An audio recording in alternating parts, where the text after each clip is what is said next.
Plungės Babrungo pagrindinė mokykla – viena iš daugybės mokyklų Lietuvoje.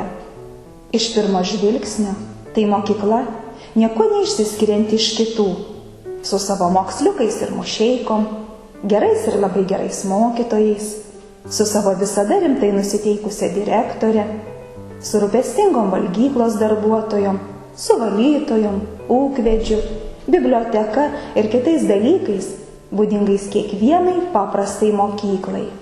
Mūsų mokykla nedidelė, tačiau labai jauki. Čia mokosi daugiau kaip 200 mokinių, dirba puikus mokytojų kolektyvas. Mokiniai kūrybingi, žingeidūs, veiklūs, noriai dalyvauja įvairiuose renginiuose, konkursuose. Mokytojai taip pat labai geranoriški, myli savo darbą, perteikia mokiniams sukauptą gyvenimo patirtį, žinias. Jie nuoširdžiai domisi mokinių veikla, pasiekimais, įtraukia juos į įvairias veiklas ir lavina jų kūrybinės galias. Gal. Mokykloje veikia nemažai neformalaus ugdymo užsiėmimų. Tai korespondentų būrelis, tautinis šokių, neda dramos būrelis. Mūsų mokyklos mokiniai turi galimybę sportuoti, dainuoti, šokti, piešti, net kurti madas, bet apie viską iš eilės. Yra tokių būrelių, kurie veikia turbūt nuo pat mokyklos įsikūrimo. Vienas iš tokių yra korespondentų būrelis. Vaikai čia pasijunta tikri žurnalistai. Mes leidžiame mokyklos laikraštį, kuriame filmus, rašome straipsnius į rajono spaudą. Pirmasis mokyklos laikraščio numeris pasirodė 1997 metais. Jis neturėjo pavadinimo ir buvo rašytas ranka, nes tada mokykla dar neturėjo nei vieno kompiuterio.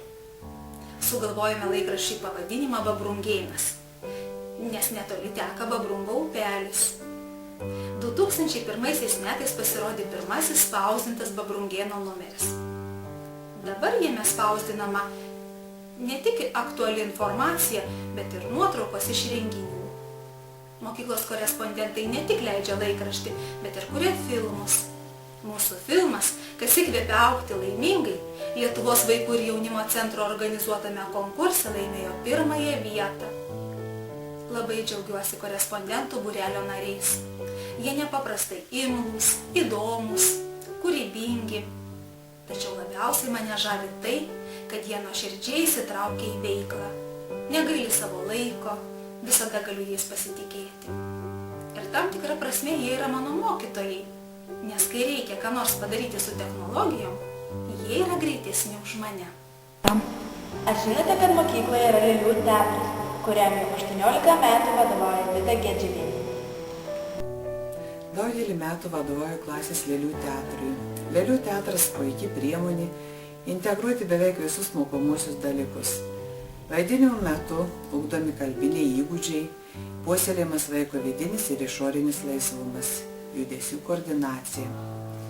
Vaikai drąsiau jaučiasi vaidindami nedidelėje auditorijai. Visi nori vaidinti pagrindinį, charakteringiausią vaidmenį. Tenka kartais aiškinti, kad kiekvienas veikėjas pjesėje labai svarbus. Kiekvienoje klasėje yra vaikų, kurie nori vaidinti. Dažniausiai tie vaikai, kurie pradeda vaidinti 1 klasėje, jie vaidina ir visus 4 metus, kol mokosi pradinėse klasėse.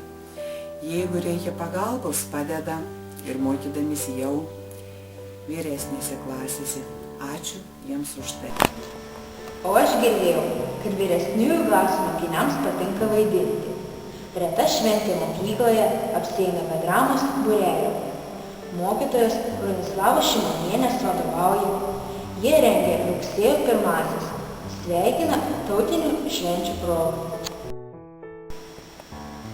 Visų svarbiausia, manau, tai, kad veikla dramos būrelyje skatina mokinių saviraišką. Vaidindami jie tampa ir princesėmis, ir laumėmis, ir kareiviais, ir tarnais. Įsijaučia į karalių, burtininkų vaidmenis.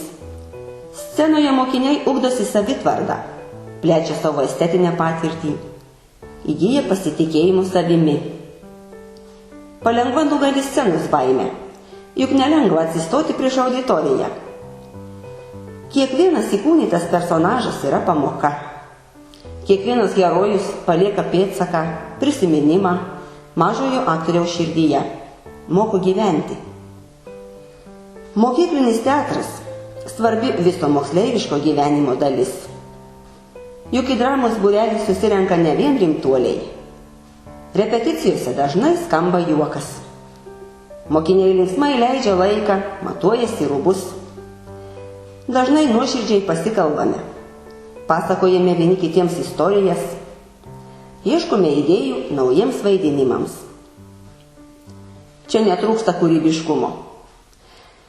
Taip atsirado ir neeilinės dekoracijos. Didžiulis paveikslo rėmas arba tikros supynės vidury mokyklos. Čia vaikai supranta, kad labai svarbus gali būti ir nekalbantis arba epizodinis veikėjas. Dramos būrelis garsina mokyklos vardą ir už jos ribų. Pasirodo rajoniniuose projektuose, ypač aktyviai puoselėja savo gimtąją žemaičių tarmę. Ne pirmus metus dalyvauja rajoniniuose ir regioniniuose skaitymuose žemaitiškai. Vaikų ir jaunimo liaudies kūrybos atlikėjų konkurse Tramtatulis. Teko rungtis su kitais atlikėjais ir respublikinėme ture. Daugelis mokinių pirmasias dramos pamokas gavę mūsų mokykloje tęsia šią veiklą ir mokydamiesi kitur. Beatos Klesinė vadovauja dailės ir madų būreliui. Sienas puošia jos mokinių piešiniai. O mokyklos vardą garsina netradicinėmis medžiagomis sukurti rūbų modeliai. Aš norėčiau pakalbėti turbūt apie savo mokyklos mokinių sugebėjimus. Nes mokiniai labai žingeidūs, kūrybiški, kiekvieno klasėje pradeda vaką piešti ir pieš labai atsipalaidavę. Они mok pamatyti pasaulį visai kitokiom akim negu aš. Dabar mes dirbam su madom dailės srityje ir su piešimu ir tapyba daugiausiai. Dar labai daug mergaitės įdeda jėgų kurdamas madas. Tuos madas yra iš tikrųjų sunkus darbs, nes idėja yra vienokia, o kad reikia pabaigti darbą ir dar pristatyti ir visai kitaip ir labai sunkiai. Mergelės iš tikrųjų labai daug darbo. Todėl pirmiausia, aš norėčiau padėkoti savo mergaitėm už kantrybę, kada nors to visko daro, kada nors yra toks kūrybingas ir ištvermingas. O dėl dailės dalykų, tai iš tikrųjų nėra mokyklo turbūt ne vieno mokinio, katras nesugebėtų piešti. Sugebėtų piešti, vis tik ne vis nori. O aš labai džiaugiuosi, kad 99% mokinių mūsų mokyklo ir nori, ir sugebė. Tai vat, ačiū pirmiausia mokiniam už tai, kad anie tokie įmonė ir gera būti mokytojai, ypač dailės mokytojai, nes aš galiu labai gražiai su anas dirbti ir turėti labai daug gražių parodų ir renginių įvairių. Aš tikrai labai dėkinga Babrungo mokiniam, kad aš galiu eiti per plungį iškėlus galvą ir didžiuoti į savo mokinių darbas. Ačiū jums visiems. Ar matėte jaunųjų drožėjų pagamintas užgavėnių kaukes, išdrožtus medinius šaukštus? Čia papasakoti apie jaunųjų meistrėlių būrelį, kuriame darbuojasi 5-okai ir 10-okai, tai būtent nuo 5 iki 10 klasės mokiniai. Mokiniai mūsų būreliai drožiniai, 10-okai ir 8-okai tiekina prie staklių, įvairius darbelius tiekina, vazelės, po to cukrinės, druskinės ir kai kuriems pavyksta geriau, kai kuriems sudėtingiau. O ypatingai mėgst labai drožiniai, tai būtų 5-okai drožėjai, užgavėnių kaukės drožiniai. Skulptūras ir dalyvaujam šiemet užgavėnių kaukių konkursės 5-okai ir 6-okai. Tai 5-okai būtų Aurimas Jurgaitis, Lukas Čiaulytis, Lukas Latakas ir taip pat 6-okas Karolis Ragaitis. Jie buvo užgavėnių kaukių konkursė dalyvauja ir dabar šiuo metu ruošiamės dalyvauti Riaubos konkursas, kuris prasidės gegužės 1 dieną ir išvesti 2 mokinių darbai į Telšius į regioninį sidabrinį vainikėlių konkursą. Tai yra Aurimo Jurgaičio 5 darbeliai, iš kurių yra 4 skulptūrėlės mažos, jis vadina statulomis tas skulptūras. Statulas aš padariau statulas, tai va būtent jis labai mėgsta drožti statulas, o Karoliaus yra 4 kaukės ir 1 statula lašininis. Taip pat mes glaudžiai bendradarbiavome su įvairiais Plungės miestų, sakykime, kultūros objektais, su kultūros centru, su Žemaičių dailės muziejumi su kuriuo mes vykdome įvairius projektus nuo 2007 metų. Tai būtent kryždirbystės projektas 2011 iš senolių klėtelių, ten surinkom senovinius daiktus ir pristatėm mokinių dirbinius, o kultūros centrą dalyvaujame, kaip minėjau, Riaubos konkursą rengėm su jo parodas mokinių, taip pat dalyvaujam miesto šventėje, kur ten drožinėjam ir pristatom amatą, parduodam savo darbelius. Kai kuriems irgi mokiniams sekasi labai, jiems patinka. Ir kai kurie jau baigė mokiniai, kaip Algirdas Adomauskas, arba išėjęs kitų mokyklų Svajonės Rimkevičius, taip pat sėkmingai nori bendrauti ir dalyvauti toliau. Mūsų, kaip sakant, tame projektėlį, tos renginiuose su kultūros centru. Mokyklos švenčių metu skamba merginų vokalinio ansamblio atliekamos dainos. Labai daug norėčiau papasakoti apie savo mergaites, apie savo kolektyvą. Tačiau turbūt pradėsiu nuo to, kad šitoje mokykloje dirbu visai neseniai, tik 2 metai. Ir susirinkti tai, ką dabar turiu, buvo labai sunku, todėl kad vaikai atėję dainuoti įsivaizdavo, kad bus žvaigždės, dainuos tai, kas jiems patinka. Ir Mango, ir Rihanna, ir visas kitas populiariasias žvaigždės mėgdžios. Tačiau teko nuvilti, kad viso to nebus. Kad pirmiausia mokysimės vokalo paslapčių, dainavimo paslapčių, kaip taisyklingai valdyti balsą, kvėpavimą. Ir, kad ir kaip būtų gaila, atsisijojo labai daugelis ir liko tik tai stipriausi. Praeitais metais labai pasidžiaugiau savo kolektyvų, tai yra merginų kvintetų, kurios paruošė tikrai įspūdingai ir labai sudėtingą kūrinį.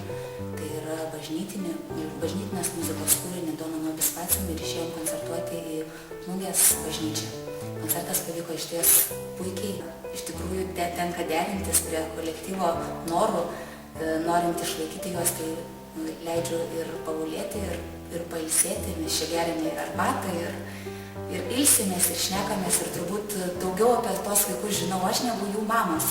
Todėl drąsiai galiu vadinti save šios mokyklos daugiavaikė mama. Pradinių klasių mokiniai puikiai leidžia laiką šokių būrelį. Mūsų šokių grupė vadinasi Vabaliukai. Vabaliukais mes buvome 1 klasėje. Šiemet šokome šokį Lankseliukai.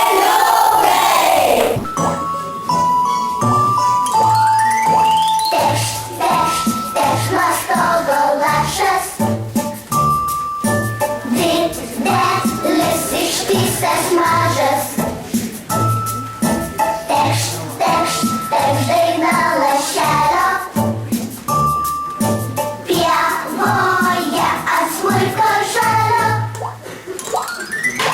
Pašaliukui ant nosytės nuo varpeklio toks mažytis. Papliūtai ant sparnų ir ant žiemos spinų. Šitie vaikai labai mėgsta šokti, jie labai stengiasi. Mums pavyko tikrai ne vieną šokį pašokti gražiai. Mes jau buvom lašeliukais, bet nusprendėm dabar jums parodyti trupučiuką kitokį šokį. Mes būsim tikri padūkėliai, tačiau mes būsim geri padūkėliai. Na, o ar šokti patinka vaikai? Taip! Tai smagiai pašoksit? Taip! Lietuvių liaudies tradicijas puoselėja folkloro būrelis su mokytoja Janina Pičekė. Net nepajutau, kaip praėjo 4 metai. Atrodo, lyg ką tik buvau pirmokas. Kaip nedrąsiai vienas kitam davėm ranką, kad sustoti bendram ratėliui, ar žaidimui. Mes jau žinojome, kad per papildomą ugdymą žaisim, šoksim, dainuosim ir pramogausim. O kad tai folkloras, supratau tik vėliau.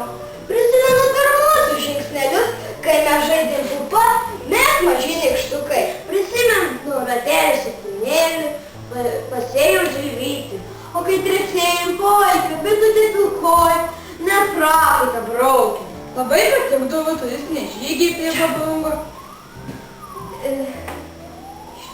Išvykos į senelių namus, išvykos į baseiną. O aš prisimenu senųjų metų palydas, kai tu su seneliai ir tėveliai.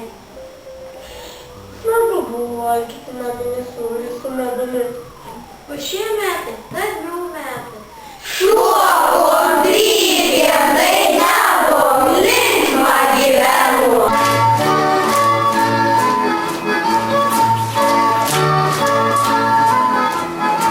geros nuotaikos receptą žino kūno kultūros mokytojai Regina Petkuvienė ir Julius Simanauskas.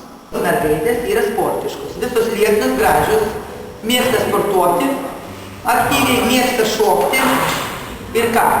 Kitos, kurios eina sportuoti, kitos eina šokį būrelis. Tai va, mergaitės čia susibūrė, kokį šokį? Čia. O, tuoj mes parodysim.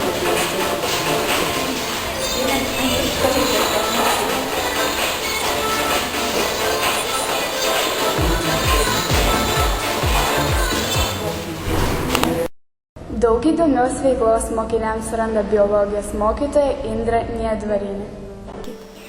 Mokykloje vykdomas projektas, kuris trunka jau 2 metus, tęsiasi iki 2013 metų lapkričio mėnesio pabaigos.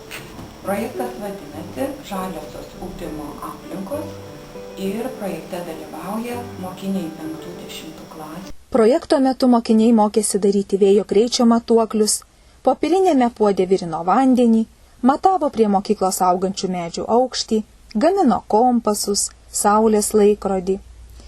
Mokytoja Indra Niedvarienė skatina mokinius ne tik pažinti, bet ir pamilti aplinką. Kartais mokytojai įėjo į mano kabinetą ir paklausė, kodėl čia nuolat būna vaikų per pertrauką. O atsakymas paprasčiausias, jie čia kartais ateina tik tais pabendrauti, pailsėti, pasigirti kartais net girtais gerais pažymiais ir kaip jiems sekėsi čia mokykloje. Ir besikalbant su jais kartais gimsta tokios nuostabios idėjos renginiams, projektams ir vaikai net patys kartais to nežinodami tampa šitų renginių režisieriai. Šiemet mūsų mokyklos mokiniai įsitraukė į savaitę be patyčių. Dalyvavo tolerancijos dienos minėjime Adolfo Jucio pagrindinėje mokykloje. Pasak socialinės pedagogės, svarbu ne tik tai, ko vaikas išmoksta mokykloje, bet ir tai, kaip jis jaučiasi. Daug įdomių dalykų vyksta mūsų mokykloje. Gera kasdien susitikti su draugais, gera bendrauti su įdomiais mokytojais, gera dalyvauti įvairiuose renginiuose projektuose, gera linksmai leisti laiką po pamokų.